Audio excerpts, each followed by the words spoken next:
Mga kapatid, mga kaibigan at mga katunggali, dito tayo ngayon. Paano nila pinopotray yung bang nilalarawan ang Panginoon? Paano nila nilalarawan ang Panginoon Diyos? Diyos ba talaga ang paglalarawan nila? Pag-iisip nila? Diyos ba? O sino ang Diyos? O nakakakilala ba sila kung ano ang Diyos? Ang unang mga taga-sulat. Dito babasahin natin ang Exodus 31, verse 17. Basahin natin. So, kayo na ang mag-judge kung talaga ba totoo o hindi.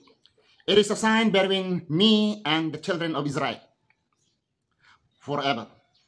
For in 6 days the Lord made heaven and earth. And on the 7th day he rested and was refreshed. And was refreshed.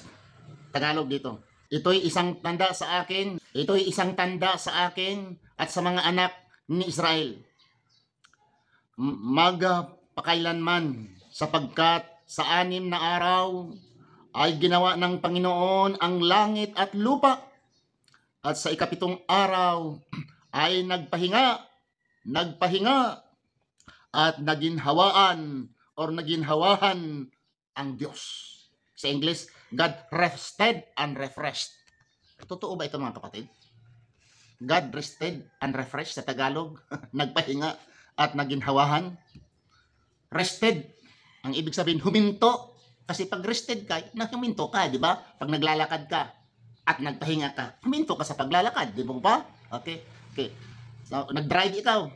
Nag-drive ka, then you rested. So, huminto ka sa pagdadrive.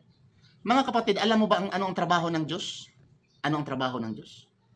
Okay, siyang nagawa ng sanglibutan. Lahat-lahat, bituin, buwan at araw, itong mga planetas, itong solar system, siyang gumawa. No doubt, no argument. Pero mga kapatid, tandaan mo, ang gawain din ng Diyos, trabaho ng Diyos, siyang nagbigay ng tibok ng puso. Okay? Tibok ng ating pulso, siya. Yung pangdinig, siyang nagkontrol nito. Yung mata natin, siyang nagkontrol nito. Itong buhay natin, siyang nagkontrol nito.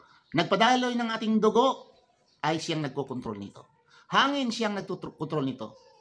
Karagatan, siyang nagkokontrol nito. Sa panahon siya'y nagpahinga, hinto ito lahat. Ang agos, daloy ng katubigan, ay hinto ito. Ang hangin ay hinto dahil nagpahinga siya eh. Kung pupunta tayo sa salitang nagpahinga, okay? Nagpahinga ang Diyos, huminto siya sa lahat ng mga gawain.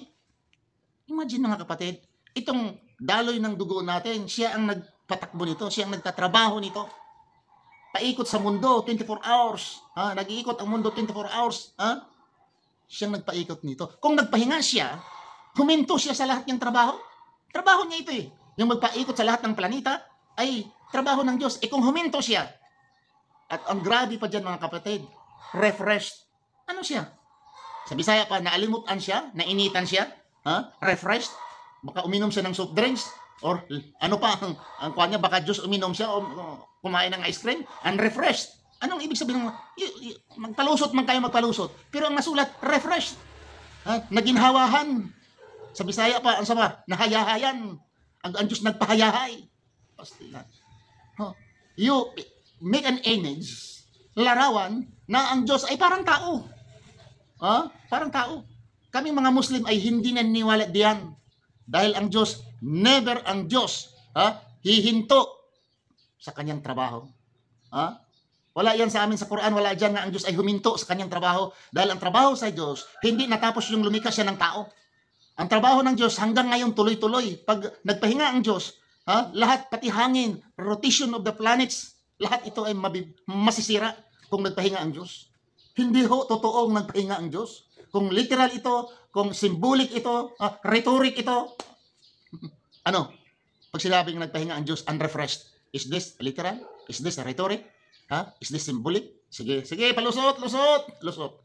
Maraming salamat sa inyong mga lusot-lusot. Pero the fact is, nilalarawan ninyo ang Diyos kagaya ng isang tao, which is very far from the Islamic belief. Dahil kalapastangan ang ganyang mga bagay kung ang Diyos ay si Allah ay nilalarawan nyo na parang tao. Maraming salamat. Assalamualaikum warahmatullahi wabarakatuh.